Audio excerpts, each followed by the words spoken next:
तारीफ करूं क्या तेरी, अल्फाज नहीं मिलते।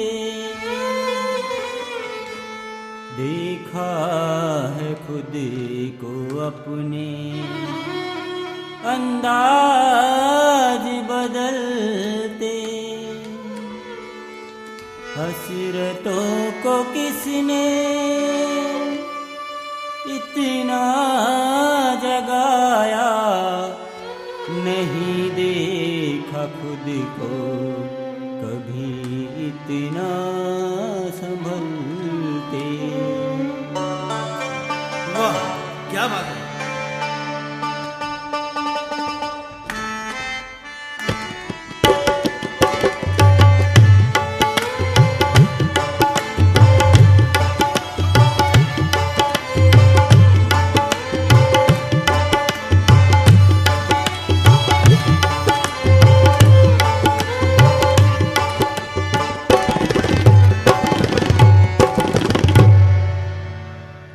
ये हमारी खुशनसीबी, ये हमारी खुशनसीबी। को लेकर के कुछ बड़े बड़े लोग क्या कहते हैं, तो आपके सामने और बहुत सारे एग्जांपल्स हैं, बट ये दो एग्जांपल्स हैं। आप देख सकते हैं प्रॉपर्टी जैसे कि network marketing industry offers the readymade business to anyone who wanting to take control of their financial future. मुझे लगता है हम सब लोग ये चाहते हैं, यहाँ पर चाहते हैं। यस आगे लगते हैं, इसको हर कोई जानता है।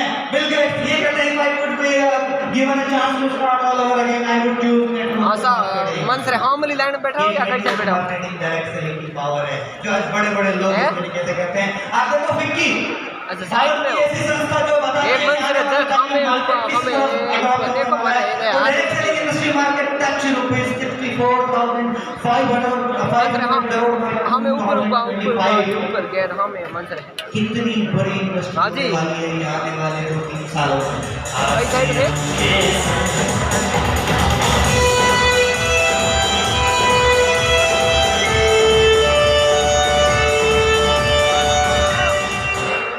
चलिए आगे जानते हैं कि डेटा क्या कहता है। आप देखें डेटा क्या कहता है। World federation of direct selling ये कहता है कि आने वाले टाइम में हमने टॉप 10 ग्लोबल मार्केट में अगर सबसे ज्यादा पिछले 3 सालों में किसी की ग्रोथ हुई है तो इंडिया की हुई है। तालियां बजनी चाहिए कि बजनी चाहिए।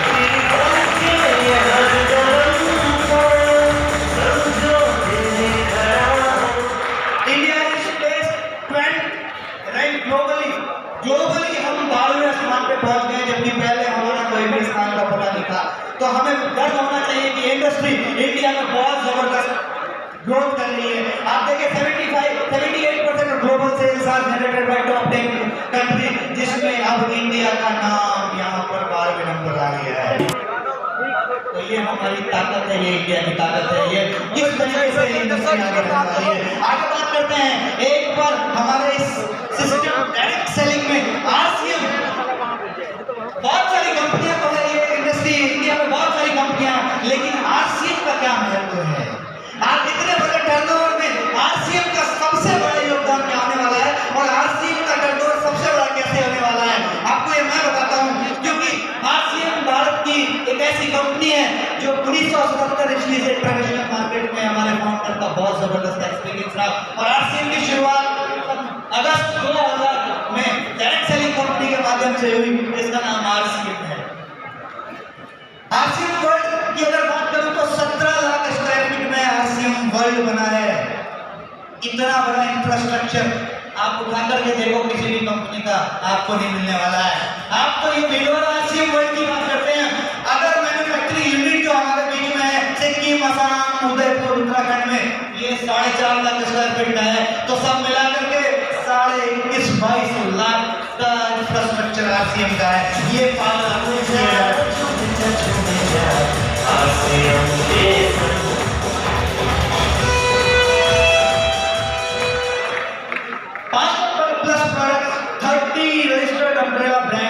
इतने प्रोडक्ट ही किसी भी कंपनी के पास नहीं है।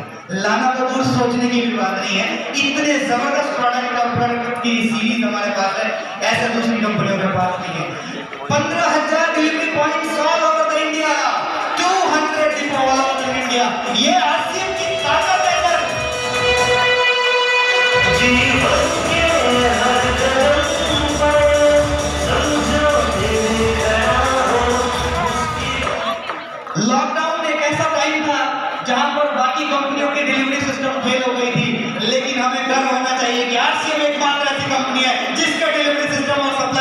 कोई फर्क नहीं पड़ा।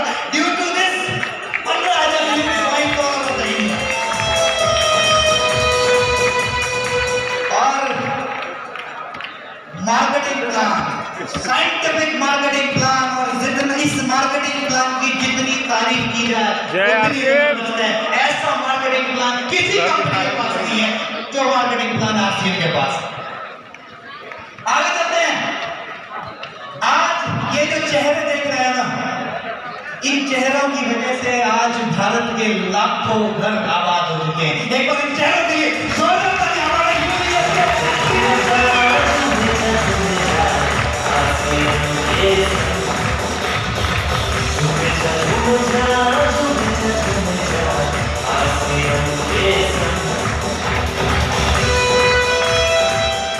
एक ऐसा एजुकेशन सिस्टम जहां पर कोई भी इंसान जाकर के इस चैनल पर अगर कुछ भी सीखना चाहे यूनिक एजुकेशन सिस्टम के चैनल पर, तो उसको हर जानकारी मिल जाएगी कि डायमंड तक इस बिजनेस में कैसे जाना है। ये हमारे राइजिंग कोर लीडर्स जो आने वाले टाइम में कोर लीडर्स बनने वाले हैं। India is an ideal country for direct selling. क्यों है India ideal country direct selling के लिए? क्योंकि India is an ideal country for direct selling. ये क्या दिखाता है?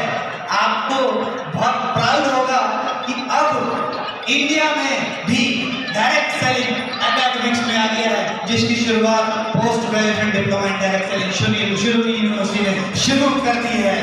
आप समझे ये इंडस्ट्री क्यों है आइडियल, जिसकी वजह से ये कोर्स शुरू कर दिया गया, post graduation diploma in direct selling. आगे चलते हैं, इसकी बातचीत करते हैं। ये इंडिया क्यों है आइडियल? भारत सरकार ने 2016 में इस पर एक आइडियल फ्रेम गाइडलाइंस लाई थी कि किस तरीके से किसी भी फर्म को काम करना है, तो वो इन गाइडलाइंस को फॉलो करेंगी तो वो बेहतर मानी जाएंगी।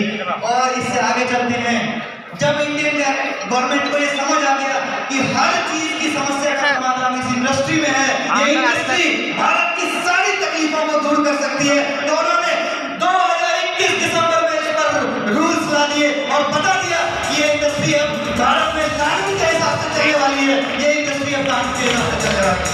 हम अंदर हैं, आप आ जाओ, उसी के साथ वही खड़े भी हम, ठीक है? अरे हाँ तो क्या है पिछले 3 साल में हम यही खड़े हैं। आगे आने वाली जनरेशन को बेहतर कर देना चाहिए कि नहीं? उसके लिए सबसे इम्पोर्टेंट चीज जो इम्बैलेंस हो गया है पूरी दुनिया में, जो नॉन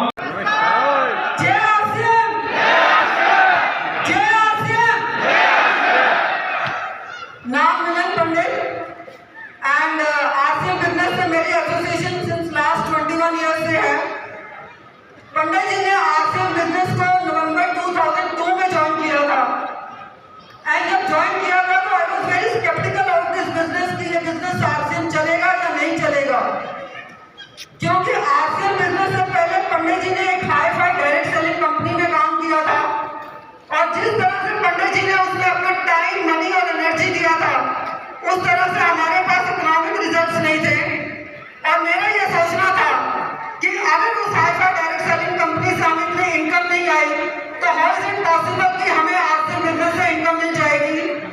क्योंकि उस टाइम आरसीएम बिजनेस का मार्केट में कोई नेम फेम नहीं था, सक्सेस का कोई ट्रैक रिकॉर्ड नहीं था, पिकअप सेंटर्स नहीं थे, प्रोडक्ट्स नहीं थे, delivery system was not strong, तब इतने रॉयल्टी या टेक्निकल अचीवर्स नहीं हुआ करते थे। और मैंने अपना एक जनरल सा ओपिनियन बना लिया था कि ये तो कोई ऐसी वैसी कंपनी है which will one day vanish from the market. But I am blessed कि पंडित जी का विजन डायरेक्ट सेलिंग के लिए क्लियर था and he had a clear cut clarity कि अगर 21वीं सदी का अगर कोई बिजनेस है तो वह डायरेक्ट सेलिंग का, और उसमें भी आरसीएम बिजनेस।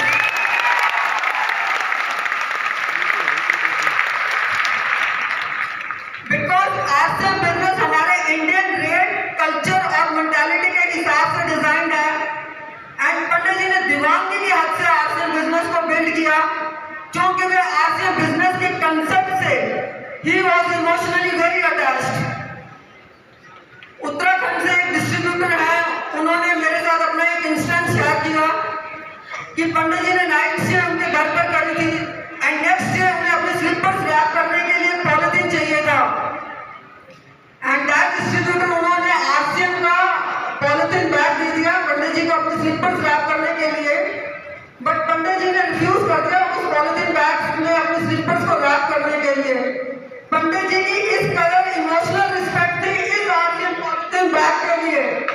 जितने भी डिस्ट्रीब्यूटर्स हैं या सीनियर लीडर्स हैं उन्हें पता होगा इस तरह का बैग नहीं आरसीएम का पॉलिथीन बैग आया करता था, बट पंडित जी इतने emotional respect even for this polythene bag उन्होंने दी थी। एंड प्रोडक्ट यूज में he was very loyal. That time RCM business का जो वॉशिंग मटेरियल था उस वॉशिंग मटेरियल से मैं पंडित जी की वाइट शर्ट्स प्रॉपर्ली वॉश नहीं कर पाती थी, बट पंडित जी मुझे अदर ब्रांड का भी वॉशिंग मटेरियल यूज नहीं करने देते थे, रादर वो अपनी वाइट शर्ट और एक्स्ट्रा खरीद कर रख लेते थे। एंड घर पर पंडित जी ने जब भी शाम को 8, 9, 10 बजे जब भी आना उन्होंने इमीडिएटली अपने शूज में रिमूव करते थे। पूछने पर बताते कि मेरे को अभी फिर से कहीं निकलना पड़ सकता है एंड कॉन्स्टेंटली वो अपने फोन में अपनी टीम के साथ बिजी रहते थे। एंड जब फोन बिल्स जब ज्यादा आते थे तो ही used to reason it out because that time जब पंडित जी ने बिजनेस स्टार्ट किया था आरसीएम का call rates were very high and इतने आरसीएम से इनकम नहीं थी जितना पंडित जी का मोबाइल का बिल आता था। And Pandit ji used to reason it out कि जितना ज्यादा मेरा मोबाइल का बिल आ रहा है समझो उतना ही ज्यादा मेरा बिजनेस की ग्रोथ हो गई है।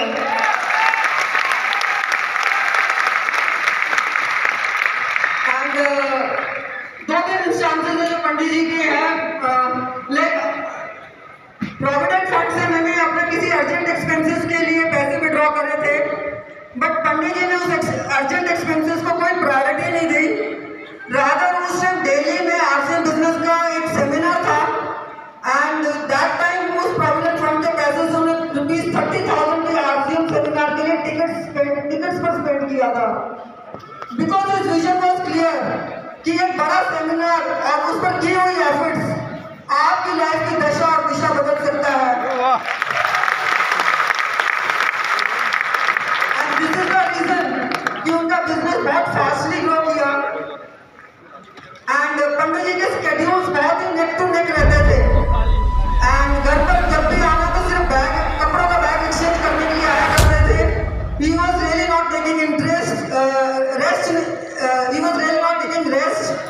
एंड मैं बहुत कंसर्न थी पंडित जी की हेल्थ को लेकर because his BP had started fluctuating, but Pandit ji ने अपनी हेल्थ पे गौर नहीं किया एंड अनफॉर्चुनेटली 2 सितंबर 2005 को he left us and till the last he had अपने जीवन की जो वो आखिरी सांसें भी ले रहे थे he had RCM business on his mind.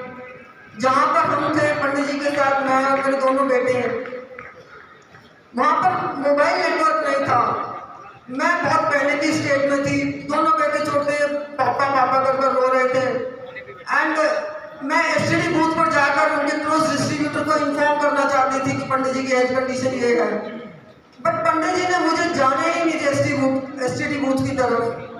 ये कहकर वापस बुला लिया कि सबके स्केड्यूल्स और सेमिनार्स डिस्टर्ब हो जाएंगे। जाते जाते भी पंडित जी हमें एक ही मैसेज देकर गए हैं, चाहे हमारी परिस्थितियां कैसी भी रहे the show of RCM business must go on.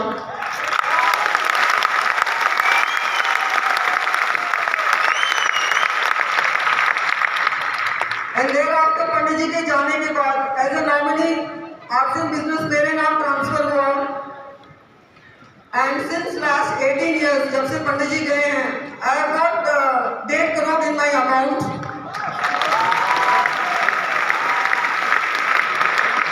जिसकी वजह से I have been able to give very good education to both my sons in Mussoorie and Dehradun. My special thanks to ma'am Sudesh Vats and doctor Surendra Vats जिन्होंने हर सिचुएशन में सतीश पंडित team को अपनी support and guidance दी है।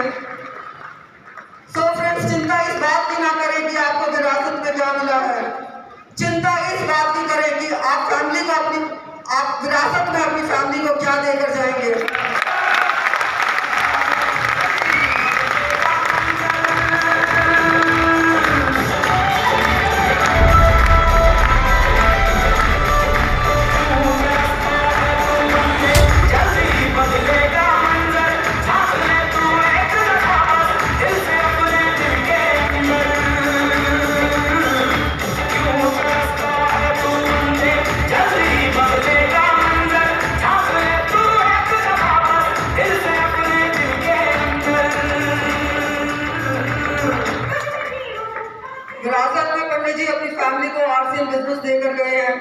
आई am thankful to all leaders, distributors जो पंडित जी को इतना respect और सम्मान देते हैं, एंड यही मुझे इंस्पायर करता है आप लोगों के बीच में आने के लिए। Thank you. जय आरसीएम।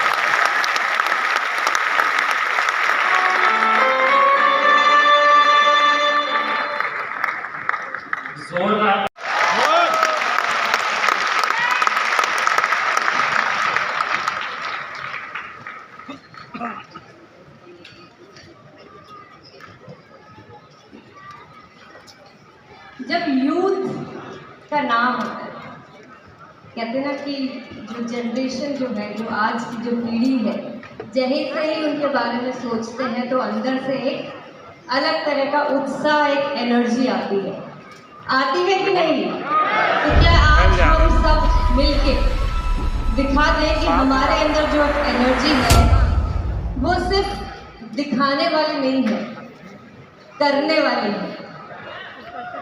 दिखा सकते हैं? तो मैं आज चाहूँगी कि यहाँ पे आके हमें वो विश्वास दें। अब हम एक सवाल करते हैं अपने आप से, हम कि क्या ये यूथ क्या कर सकता है? हमारे अंदर ये जो यंग ब्लड जो दौड़ रहा है, ये क्या कर सकता है? क्या ताकत है हमारे अंदर? तो हम अगर इसको कुछ ऐसा सोचें कि क्यों जब भी कोई डेवलपिंग कंट्री का नाम आता है, डेवलप्ड कंट्री का, या मैं ये कहूँ कि जब भी कोई डायरेक्ट सेलिंग का नाम मिलता है, तो क्यों आज हमारा स्थान 12वें नंबर पे आता है? आज हम सब ने देखा कि India is at the 12th position. क्यों? क्या यूरोप और यूएस जैसी कंट्रीज का ही क्यों हमसे ऊपर हमेशा नाम आता है? Why not India? हम क्यों नहीं हो सकते नंबर 1 की पोजीशन पे? बनना तो चाहते हैं ना। तो मैं आज एक ऐसी एनर्जी, ऐसी ताकत जो हमारी कंट्री की सबसे बड़ी स्ट्रेंथ है, यस, मैं बोलना चाहूँगी आप लोगों को कि हमारी कंट्री की सबसे बड़ी जो स्ट्रेंथ है वो है हमारी देश की पॉपुलेशन। सिर्फ हमें ज़रूरत इसी चीज़ की है कि हम इस पॉपुलेशन को हमारी सक्सेस के अंदर बदल दें। जो आज हम लोग यहाँ जो सब इकट्ठा हुए हैं, या जो लोग यहाँ नहीं आ पाए हैं, या जो लोग आज तक आरसीएम से नहीं जुड़ पाए हैं, हमारी देश की तमाम जनता वो हमारी सबसे बड़ी स्ट्रेंथ बने। और इसको करने के लिए हमें सिर्फ इतना सा करने की ज़रूरत है कि हम अपने काम के तरीके को आज तक हम जितना बेहतर करने के लिए सोच रहे थे, उससे और सिस्टमैटिक वे में उसको करें, उसको और ऑर्गेनाइज्ड वे में करें। बस इतना सा ही तो करने की ज़रूरत है। हमें आरसीएम रूपी एक तोहफा तो मिल गया है, हमें एक बहुत बड़ा गिफ्ट मिल गया है अपनी लाइफ को बहुत अच्छे से गुजारने के लिए। लेकिन अगर हम वाकई में चाहते हैं कि हम हमारे देश को नंबर 1 की पोजीशन पे पहुंचाएं, हमारे पास इतनी बड़ी जनसंख्या है जिसके माध्यम से हम ऐसा कर सकते हैं। अगर हम सिर्फ जो उन देशों ने किया उस नंबर 1 की पोजीशन पे बनने में, अगर वहाँ से छोटी छोटी उन बातों को, उन छोटी छोटी सी चीज़ों को इस तरह से अपनाएं, इस तरह से करें कि हम देश का डायरेक्ट सेलिंग के मामले में, बिजनेस के मामले में, सक्सेस रेट के मामले में, इकोनॉमिक डेवलपमेंट के मामले में, हर एक एंगल में अगर हम इंडिया को नंबर 1 की पोजीशन पे पहुंचा सकते हैं तो वो सिर्फ और सिर्फ आरसीएम के माध्यम से पॉसिबल है। लेकिन यहाँ पे मैं एक सवाल आप लोगों से पूछना चाहूँगी। अगर हम एक एक इंडिविजुअल, हम हर एक पर्सन यहाँ पे जो बैठा है, क्या हम सबको अपने गोल्स की क्लैरिटी है कि हमें क्या करना है? जवाब दीजिए। हमें क्लैरिटी है हमें क्या करना है, हमें क्या चाहिए लाइफ में? आप लोगों ने हाँ बोला है, बाद में ना मत बोलिएगा। मेरा अगला सवाल है आप लोगों से कि आप जो भी कुछ काम करते हैं, बच्चों को खूब पढ़ाओगे,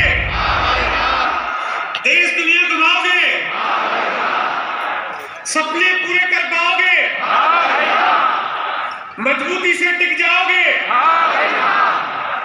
हर वादे को निभाओगे? कामयाबी लाकर दिखाओगे?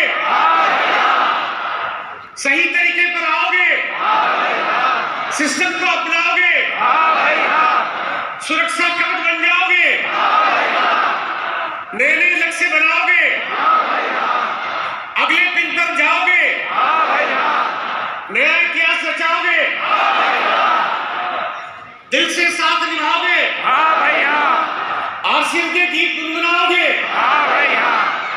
भारत की शान बढ़ाओगे? आधुनिक तरीके अपनाओगे? नए युग से जुड़ जाओगे? हजारों गुना कर दिखाओगे?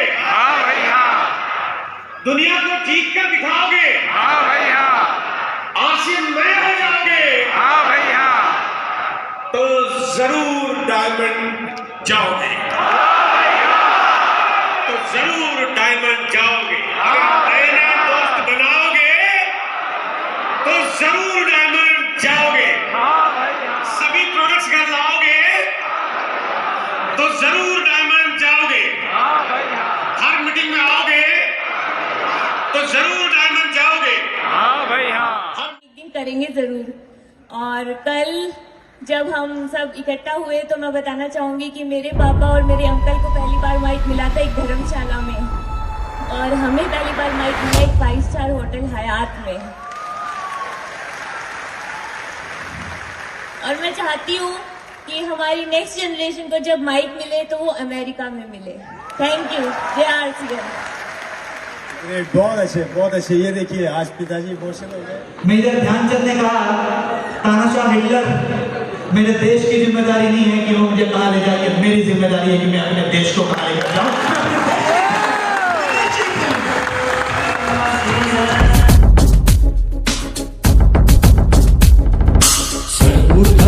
जीते हैं हमको है अभिमान, आरसीएम से बढ़ेगा देश का सम्मान। सच्चाई की राहों पर बढ़ते रहे हरदम, खाते हैं कसम ये बदलेगा